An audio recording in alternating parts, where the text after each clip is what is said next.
Hello, friends, and welcome back to Mobility Matters. I'm your host, Javier Betancourt, Executive Director of the Citizens Independent Transportation Trust, or CITT for short.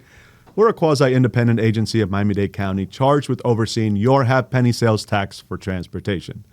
So we've now gotten, believe it or not, Mr. Mayor, over 100 episodes under our belt. And several of those episodes, we've welcomed municipal officials. And I know we've had you on before, so thank you for coming back. My pleasure. Folks, please welcome to the program the Mayor of South Miami, Javier Fernandez. It's a pleasure with you, Javier. Welcome, Mr. Mayor. Welcome back, I should say. Thank you. It's my pleasure to be here. And I know you had a long commute to these studios. Very long commute. Yeah. For those who don't know, these studios here at Miami's community newspapers are located in the city of South Miami. Yeah, so, literally less than a mile from my house. So that's nice. So you walked here, right? I did not, because I take my son to summer camp this morning, so dropped him off and then doubled back here from the Grove. So life is complicated. It's okay. It works. So how many years have you been mayor now? Since November 22, so we're closing in on 4 years November. 4 years, but it feels more like... It feels like a lifetime in some ways, yeah. No, I was reflecting, my kids turned 18 and 16 today, so Congrats. we'll be celebrating this evening. And I was thinking about how quickly the last 8 years have passed since I've started this kind of venture into public life. Wait, did you say both 16 and 18 today? They both have the same birthday? Yeah, same birthday, yeah. Look at that. And, happy birthday, guys. Thank you. Yeah, happy birthday, Lucas and Susanna, if you happen to be watching this. So, they both turn 18 and 16 today, share the same birthday, unplanned. That's fun. Happened naturally. And in the oddest of symmetries, it's 2 weeks after my wife's birthday and 2 weeks the day before mine. So look at that. Look at that. This is a busy 30 days. Busy 30 days for sure. Yeah, we're similar. I have twins, so of course they share a birthday. Yeah, of course. But it's unusual for kids of different ages. My brother and I are 1 day apart. Yeah, well, my brothers as well. They're June 26th. I'm June 25th. So we have that connection as well. Well, happy birthday to you. Thank you. And happy Father's Day, whatever. Happy Father's Day to anybody watching Merry as well. Christmas. Yeah, exactly. No one knows when this is. Happy Kwanzaa, yeah. Happy Kwanzaa. So, Mr. Mayor, for those who maybe are not familiar with the city of South Miami, describe it briefly. Like, where is it? How big is it? Yeah, so if you've seen our map, our municipal boundaries are a little challenged, particularly on the north end of the city, but roughly Bird Road to Kendall Drive, 57th to the Ludlam Trail. So that's roughly our boundaries. It tucks in and out. We've got a lot of gaps in the north end of South Miami, given some unique history around de-annexation. Yeah, it's very pixelated up there. It is, absolutely. We've got some blocks, we have one house that's in the city, and the balance of the block is unincorporated Dade County. So it makes for some service challenges, and hopefully we're having some success with conversations with neighbors, getting to consider annexing in. So we've got one neighborhood, Biltmore Heights, that is actively marshaling their own campaign to approach us about coming into South Miami. So knock on wood, maybe that'll happen here the next year. Well, and I'll tell you, and I know some people who live in that area and unincorporated. In the past, I would ask them about their feelings, and they were like, well, we don't part of that city. They're crazy over there. And historically, the city, had some interesting It's been a little bit more volatile, dynamics. yeah. But I would say under your leadership, it's really stabilized, and it's got a great reputation now, and really the city is taking off in more ways than one, and maybe we'll talk about that now. So sure. I know there are a lot of major development projects, transformational projects kind of underway. What are some of those?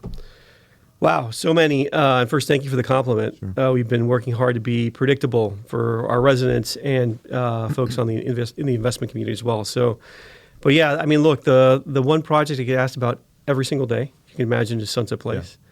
Yeah. And so, not to steal their thunder, but October 4th, which is an important day in the life of the sponsor, they'll be starting demolition on that project. So we are now wrapping up final approval of their CDD and a CRA that in part will also help finance infrastructure for that project. We were working on a City Hall project. What is that going to be ultimately? So they're Sunset knocking Place? down part of it, right? Not the they're entire... not actually. Eventually, all of it. Okay. But they've got AMC that anchors. Mm-hmm. If you've seen the property from an aerial, it's almost built like a U. Yeah. Very apropos given its nexus with UM next door. But that U is the theaters, and so the full 26 screens that are there today. So they've got under their lease agreements, I understand it, a notice period. So that'll happen. The northern part of the property will be demolished first.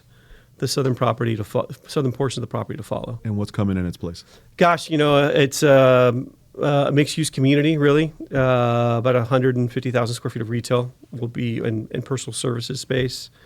A hotel, hopefully with conference facilities. I've been very keen on that, so we can kind of leverage some of the activity from UM and bring a more transient business for daytime, midweek activity, conferences, academic-related events to that facility, as well as other special occasions people could celebrate or galas, et cetera. So hotel, conference center facilities, multifamily rental. I think there'll probably be 2 phases of condominium.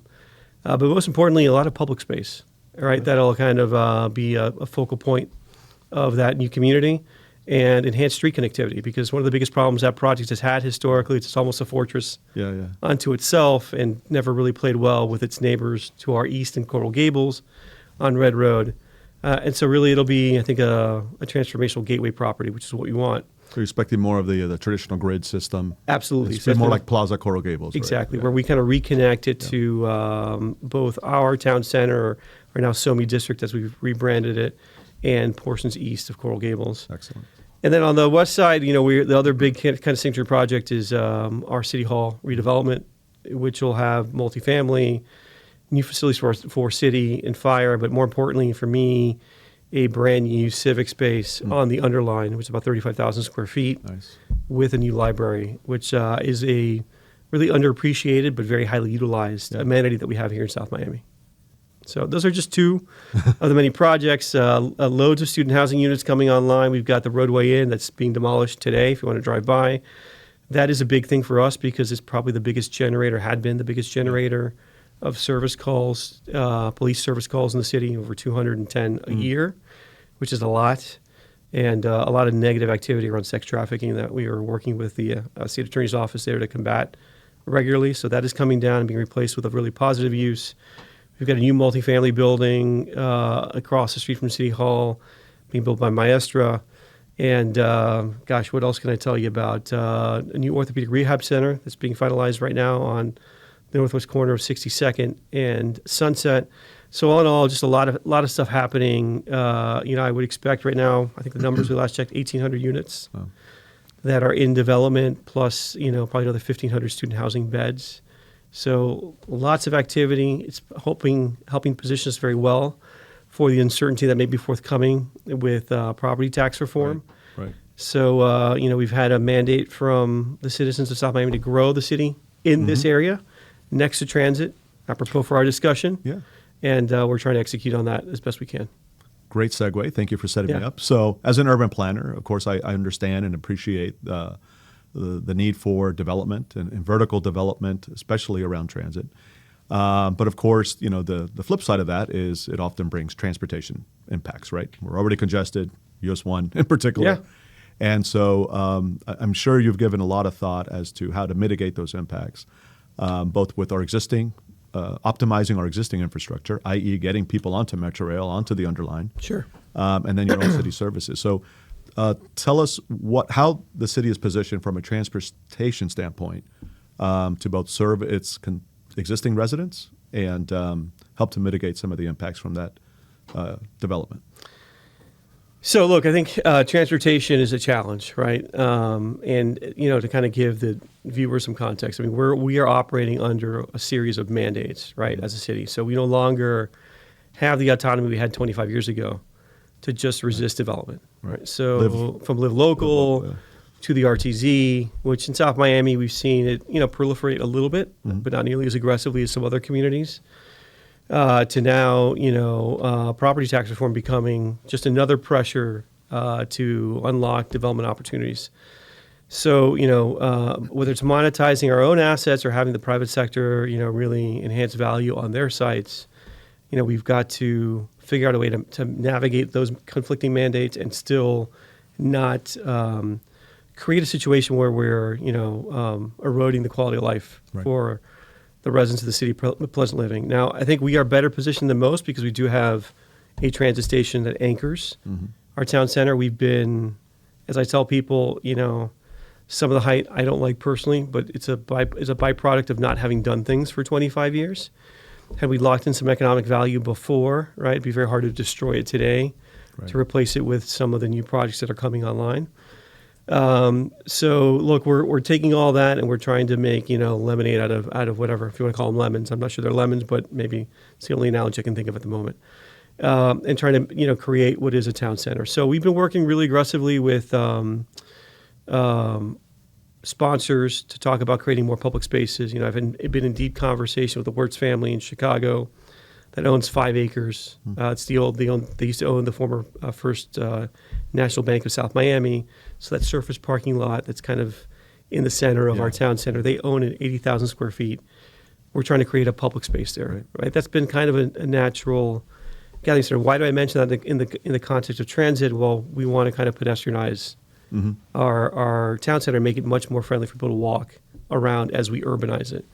And so we've worked on a master plan to kind of remake our streetscape to make that more pedestrian friendly. We have certainly tried to embrace the development mandate the county has around transit so that we can leverage that incredible asset that we have, which frankly no one else in South Dade has in terms of other incorporated cities, to grow and connect to the rest of our region. I think where we're challenged is the kind of intercity mobility, right? We as a recipient of CITT do get, some funding, but it's really hard to run a robust kind of system with the amount of money that we get. We're kind of working with you all and others on, I forget the name of the specialized area plan, and talking to Coral Gables about possibly linking their trolley to South Miami. But I think the biggest challenge we have is the lack of consistency at the county level around their direction on transit. We had, in an effort to kind of leverage the buying power the county created with Metro Connect, kind of, really attached our star to that program. And so we're spending our CITT resources to expand that service in South Miami. We thought it was a very good one. But the introduction of the now fare charge on those trips and the reduced service footprint really has reduced ridership. Right. So that's a challenge we're trying to navigate now and figure out where we pivot. Do we continue with that program? Do we abandon still currently it? With we still are. Metro Connect, We've sent them a notice of default, frankly, because under our contract, the rate change was not something we authorized, but was evolved. Again, I understand why they did it. It's not an acrimonious relationship. It's a very positive relationship. But we're reevaluating whether it still works for us in terms of accomplishing our strategic goals. But in the realm of things we can't control, one of the things we're trying to do is reduce congestion around automobiles. So just this past Tuesday, we had a conversation about leveraging technology to help people that are already coming to South Miami and using their parking apps to park within our inventory, both on street and in our garage, a way to have real-time data around where there's availability. So we reduce the congestion around circling. People always try to get that last space in front of the retail establishment or restaurant they're trying to do. We're trying to help kind of guide them to available inventory. So we're talking with the providers like Joppa, just another parking app, or UpCity, which has a partnership with Park Mobile, to see how we can kind of leverage the Park Mobile app and that consumer base to get people parked more easily in South Miami and reduce some of the friction that obviously hurts economic development and quality of life here in South Miami. Though I have to tell you, so I don't live far from South Miami. So we come here a lot. I like Pub 52. Karaoke nights are always fun on Thursdays. You can find me there, me and 3 other people singing our hearts out. Okay, it's fun. It's fun. Hey, I prefer it. I get more turns at the mic. They've got a good Western night as well on occasion. Yeah, we got Kasakua, of course, for all of community news, many events there. I never have a hard time with parking, even on the street. So, I mean, relative to other places in South Florida, honestly. But not Caesar. I think it's pretty hobby. The truth is that's a perception, right? Yeah. And so we, politics is a perception business as much as anything else. And we want people to understand that it's easy to frequent our restaurants, our shops. Right. And so where we can, increase access to information that leads to convenience, we're trying to do that, right? Now, you mentioned the transit station. So South Miami, Metro Rail Station, which is an enormous asset, of course. I mean, other communities would kill to have that. Huge. And yet you have this thing called US 1. It's highway, essentially, running between that station and your downtown. How much is that a factor, and people maybe not using that as much as they should, and what can be done about that? And there are pros and cons to pedestrian bridges, but have you explored things like that? Are you relying on that Metro Connect? Just setting up softballs for me to hit out of the park service to kind of connect? What are you doing there? Yeah, so lots of things. One is, first, we got to fix the at-grade connections. And I will tell you, even today, where they're not perfect, I regularly cross from City Hall on the west side, US 1 at Sunset, to the east side, and it's not that big an expanse. I mean, it feels more intimidating than it actually is at the intersection. But we've got to enhance that and again, fight that perception. I think we need to kind of improve, and we're working on improving capacity and both in terms of crossing and throughput for vehicles at some key intersections. So Red Road, Sunset Drive, 80th Street, 62nd Avenue are probably the four major intersections where we have a lot of conflicts today. We're looking at enforcement strategies. So using technology, the hated red light cameras. We're talking to providers about at least getting traffic counts for people blocking the box, which is a huge a huge problem at intersections. Yes. Both in terms of vehicle capacity and pedestrian connectivity. So we want to monitor that for a year and maybe take it to the legislature once we have hard data to say, can we use these for enforcement? Not that we want to, but when you think about it, if we rolled out an officer to issue tickets, we're going to take a lane of capacity off of that intersection, which helps no one who's commuting. Makes a bad situation worse. Makes it a lot worse. So technology there can be a solution. Physical improvements at grade. We are working actively on getting a CRA, as I mentioned, authorized for South Miami. Part of our bargain with the county there is we're going to focus on infrastructure. Part of that infrastructure is enhancing transit-related infrastructure. So I'd like to climatize our transit station platform in part, right? Because I think part of the user experience there, as someone who's worked as a professional into downtown Miami, is being on a suit. It's brutal in the summer. It's brutal in the summer. Brutal. Those fans you get don't do wind much. or rain, right? Those fans really don't help. So he's climatizing a portion, creating some connectivity to the east side of downtown, so you don't have to go through the garage or the closest to the garage portions to kind of access the station. And then certainly we had, believe it or not, about when I came into office, inherited a fully designed pedestrian bridge plan with no plan to finance it. So hopefully this year will provide us that opportunity. We can pivot back to that as an opportunity. So you are pro bridge. Look, I'm pro doing everything, right? Giving people options. Sure. And so there's some people that will be comfortable crossing at grade and do it naturally now. I'm one of those people.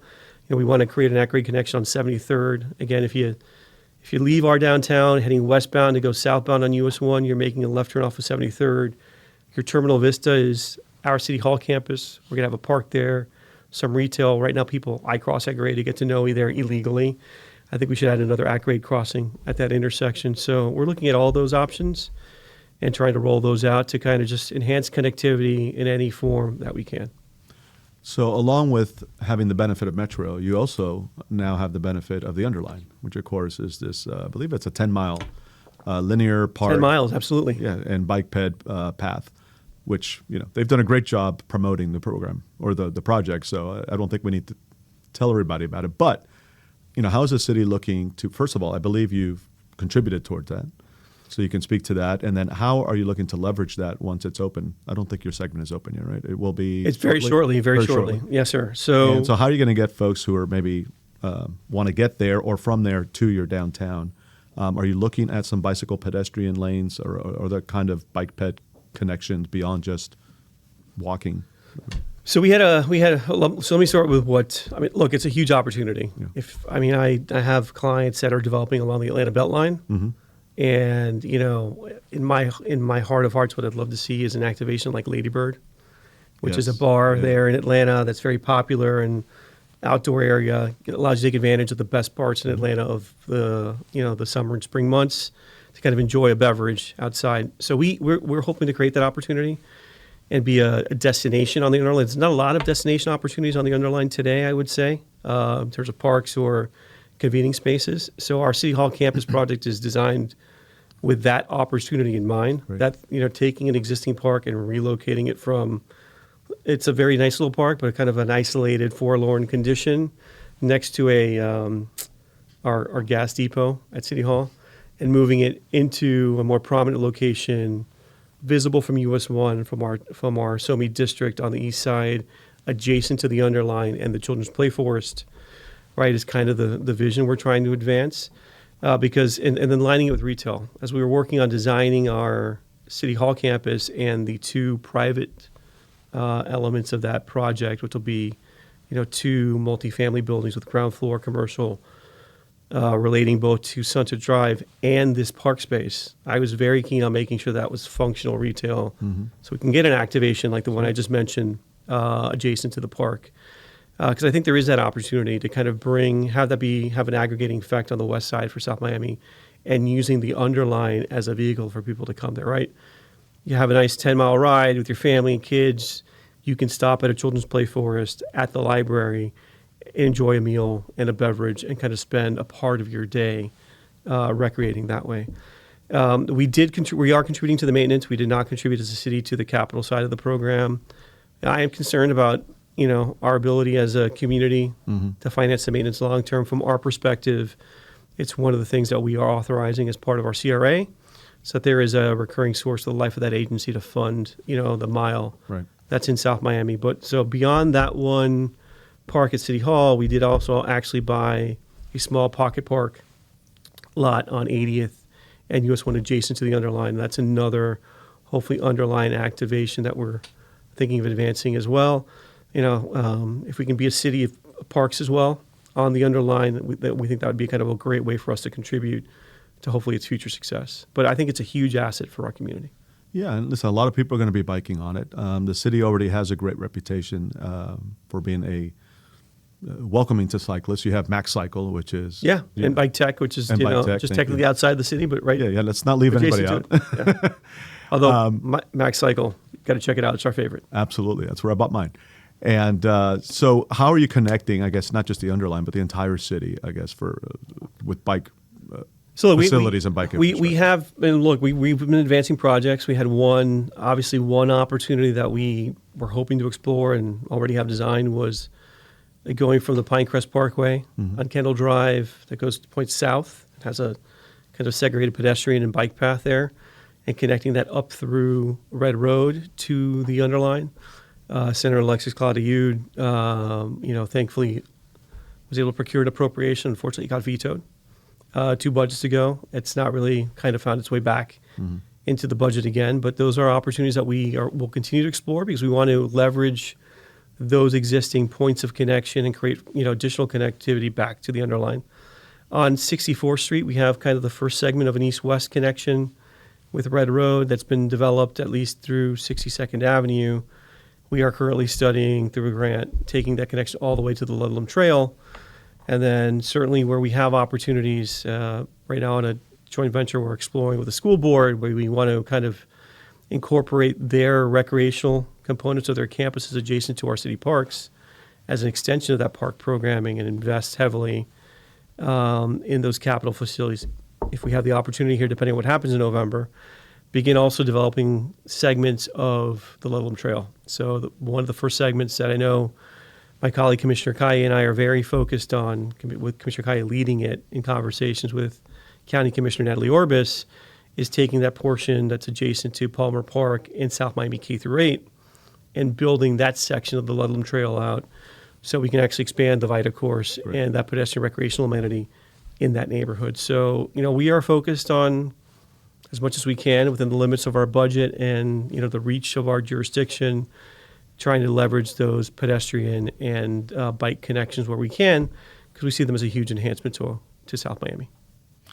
And so we've talked about 2 legs of the 3-legged stool. So I tend to think of placemaking from 3 perspectives, right? You have land use, of course, transportation. The third is economic development. And I know that economic development has been a focus of yours. I mean, we've talked about it with respect to all the development that's coming. But you're really keen on revitalizing or energizing or activating downtown. What are some of the things the city is doing and it's already happening. I could see it in the times I come over, but there's still so much more potential that I know you see as well. So what are some of the things outside of just, being friendlier to attract investment and some of the mobility things we talked about? What else is going on to attract business and attract people to those businesses? Yeah, so as you know, I mean, our levers on the economic development side from an incentive perspective are pretty limited. Right. So the best thing we can do is be predictable, number one, and secondly, be a partner. And so, we've kind of marshaled our rules and we've kind of said to the market, here's what we want. And if you're operating within these rules, we're going to try to make it very easy for you to come into South Miami and do business. And so we've had a lot of success with, restaurants in particular have a very hard time opening in this marketplace. Recently we're just welcomed La Traila Barbecue, which is just doing great business there. And, the most rewarding part of the work that we are accomplishing is hearing from new users like that, just how easy it was for them to kind of get through our permitting process. and get open, because in other jurisdictions it takes years. So you right? have like an expedited permitting, or what do you? Yeah, I think one of the virtues is our size. We're small, and so there's not a lot of places for staff to hide, and our staff isn't hiding. They're proactively out there trying to work with people to get them into their spaces, because the worst thing we can have are empty spaces in our town, in our SoMe district, in terms of marketing. But beyond that, we've really tried to up our game on the social media front, invested very heavily in kind of marketing our businesses. This summer we will be launching our own kind of Miami Spice Taste of SoMe program. We've been working with longstanding owners, like the team at Kitchen 57, previously Town, there to kind of launch. Michael and his team kind of birthed the idea, and we've now brought in a whole host of not only restaurants but also shops to promote the retail offerings that we have here in South Miami. Our goal initially was to kind of make sure that we were growing in this transition, with construction and development, comes friction. Make sure that those businesses that invested early, right, had the support of the city to kind of weather that transition. And so that's kind of been the immediate focus. We've commissioned a town center advisory board that kind of talked through some strategies and things we could do to kind of better market the district as well. Hopefully I was talking with Mel at La Trila yesterday. I was having lunch at the bar about maybe a barbecue festival, right? Bourbon and barbecue would be something that, I know my city manager and I would love to do. Both of those things. Both those things are great in combination. So, we haven't cornered the market on ideas. If anyone has a great idea, we're open to it. But, the big focus has been working on making life easier for new entrants, for people who are here, promoting what they're doing already. We have the good fortune of having the Rotary Club of South Miami, which does a fantastic job with our arts festival, and we could not afford to pay someone the amount of time that 5 or 6 volunteers invest in putting that festival together. So we try to be kind to our partners, maybe in contrast to some prior administrations that were, I don't think unkind, but probably a little bit less supportive. Well, again, as someone who frequents the downtown, I always have a great experience there. The parking is easy. You have some great restaurants and other activities. So I love it. I'm looking forward to seeing what Sunset Place becomes, because, it's kind of a sad, fortress, as you called it. It is. But even then, I take my kids to game time or to the movies there. So, I even go there. Yeah. And I think, again, I preach patience. We'll get started hopefully this year, but it'll be a little bit before we get to enjoy some of the new offerings. But I think there's certainly a bright future ahead for that property. Absolutely. For sure. So in the couple minutes we have left, let's shift gears quickly to resiliency. So the city also has a great reputation for being a leader in sustainability and resiliency, and you could speak to some of that history, but what are some of the current initiatives underway in the city? Yeah, so Tuesday we enacted a whole new regime of sustainability standards. We have, Phil Stoddard, our former mayor, to his credit, was able to author a solar mandate. That has not sat well with everyone, but I think it was very forward-looking and something that I'm glad we have in place. So as we've talked about what else we can do to enhance sustainability, I've kind of had this idea we should go back to the past. A lot of the design principles that kind of were a hallmark of building here in South Florida before the advent of air conditioning and all the mechanized systems that we depend on now so heavily to make our environment one that's tolerable, right, given the heat. Have created, have really changed the way we build. And you see more glass and, less natural passive shading devices. So the regulations we've advanced for single-family homes as of Tuesday really create a suite of incentives to expand landscaping, expand passive cooling systems, porches, windows that are protected by shading devices, kind of, organization of your home. So you have your garage on the west side of the property, on a north-facing or south-facing lot. So it's, the habitable rooms are cooled naturally as obviously the sun makes its way across the sky every single day. So we've kind of gone back to those first principles and articulated a series of rules that you can take advantage of as an alternative to the solar ordinance. The goal is to just reduce energy consumption generally. Right. And so whether you do that by incorporating panels, which I think is a great solution, or you want to do something that's more design-focused, now in South Miami, you have those options as well. And, of course, getting people out of cars and onto transit and onto bikes and onto their 2 feet, right? Yeah, what we talked about Nothing before. more resilient than that. Absolutely, absolutely. Yeah. Mr. Mayor, we're out of time, but I'm going to give you the last word. And as part of that, if you want to let the good folks watching know where they can find out more about the city and all these great Yeah, you can initiatives. certainly check out our website at southmiami.fl.gov. And if you need to contact me, my cell phone is on the city's website there as well. So feel free That's to text. We got a staff of none, so I have one for 5 of us. So often helps to have people just communicate, and people are honestly very respectful. I'm surprised I don't get more calls. But again, if we can be of service, please don't hesitate to reach out. Well, Mr. Mayor, thank you for being on the program. Thank you for all the great work Bobby, you're my doing pleasure. at the city. We didn't even get to what you do in your private life. We'll have to have you back on for that. But really, the city is in great hands. I've witnessed it from just outside city limits. And I have to give you a lot of credit and your team. You have a great team of professionals. It really is a team. And as much as I appreciate the credit, the truth is we've got a council that works as one. And I'm grateful they make the service fun. And I'm grateful to have the honor to do it. Fantastic. Thank you. Well, thank you. Folks, thank you for being here with us today. If you like this program, please like it, subscribe, share it with friends and family, let them know. We have some great guests lined up, and we have, over 100 episodes in the past that you could go back and watch. I also want to thank our partners in this endeavor, a South Miami institution. Absolutely. Miami's community newspapers for continuing to produce and host us here in these lovely studios. Special thanks to Enzoni back there behind the cameras for being our producer today. Please go on our website if you'd like to learn more about us, miamidade.gov/CITT. You can learn about all the initiatives that are being funded with your half-penny sales tax for transportation. You can learn about how to become a CITT member and or a CITT ambassador if you're a transit rider, plus all the other things we have going on. That is all for us today. In the meantime, keep moving, Miami.